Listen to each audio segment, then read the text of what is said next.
மட்டக்களப்புல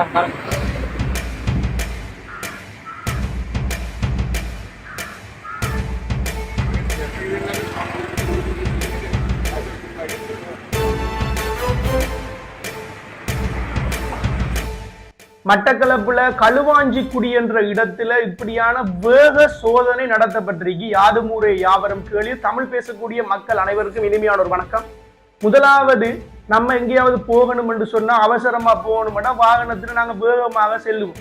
வேகமாக சென்று நாங்க ஒரு 10-15 நிமிடமோ தான் நாங்க முன்னுக்கு போறோம். ஆனா மெதுவா போனோம் என்று சொன்னா கவனமாகவும் பொறுமையாகவும் எந்த ஒரு உயிருக்கும் பங்கம் இல்லாம போற இடத்துக்கு போய் சேரலாம். ஒரு இடத்துக்கு நம்ம போகணும்னு சொன்னா முன்கூட்டியே நம்ம ரெடி ஆயிட்டு போகணும்.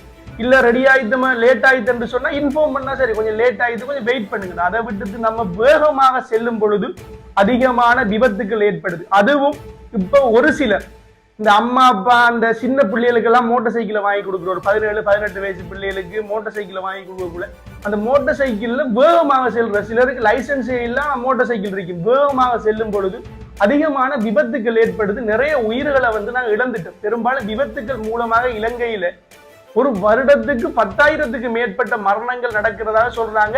சரியான கருத்து கணிப்பு தெரியல, ஒரு குத்து மதிப்பா இப்படியான தகவல்கள் சொல்றாங்க. அப்படியான நிலையில அன்பான உறவுகள் நம்மளோட பெருமதியான உயிரை நம்ம பாதுகாத்துக் கொள்ளணும். இலங்கையை பொறுத்த வரைக்கும், அதுவும் தமிழ் பேசக்கூடிய மக்கள் போர், சுனாமி, இயற்கை அனர்த்தம், பொருளாதார பிரச்சனை என்று சொல்லி அநேகமான நிறைய பிரச்சனைகளால பல உயிர்களை நம்ம இழந்திருக்கிறோம். ஏன் பெட்ரோல் செட்டில் பெட்ரோலுக்காக வெயிட் பண்ண உயிர்களை கூட நம்ம இழந்திருக்கோம். அது இலங்கையில மிகப்பெரிய சாதனை. அப்படியான நிலைமையில இனி வருகின்ற காலங்கள்ல நம்மளோட உயிர்களை, பெருமதியான உயிர்களை பாதுகாத்துக் கொள்ளணும்னா விபத்துக்களை குறைக்கணும்.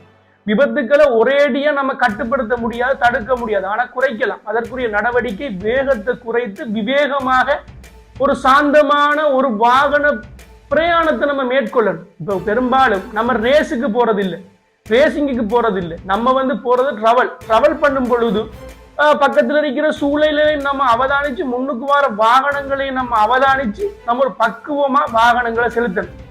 திடீரென்று நம்மளால அதை நிறுத்த முடியாம போயிடும். பிரேக் பிடிக்கக்குள்ள நிக்காது. ஆகவே அன்பான உறவுகள் இதை கவனத்தை எடுத்து செய்யுங்க.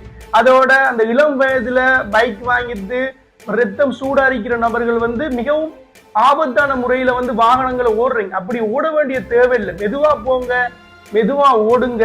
உங்களோட வேகம், உங்களோட கொதிப்பு முன்னுக்கு வர பெருமதியான உயிர்களை பறிச்சிடும். போய் அடிக்கக்குள்ள உங்களுக்கு சில வேளை உயிரிழப்புகள் ஏற்படாது, முன்னுக்கு வர ஆட்களுக்கு உயிரிழப்பு ஏற்பட்டுரும். அதால உங்களுக்கும் பிரச்சனை, உங்களோட அம்மா அப்பாவுக்கும் பிரச்சனை. இப்படியான நிறைய சவால்களுக்கு நீங்க முகம் கொடுக்க வேண்டி வரும். ஆகவே களுவாஞ்சிக்குடியில நடந்த மாதிரி ஏனைய எல்லா பகுதிகளிலையும், அதுவும் மட்டக்களப்புல பெரும்பாலும் எல்லா பகுதிகளிலையும் இப்படியான சோதனைகள் நடக்கணும், வேக கட்டுப்பாடுகள் நடக்கணும். லைசன்ஸ் இல்லாம ஓடக்கூடிய நபர்களை முதலாவது பிடிக்கணும்.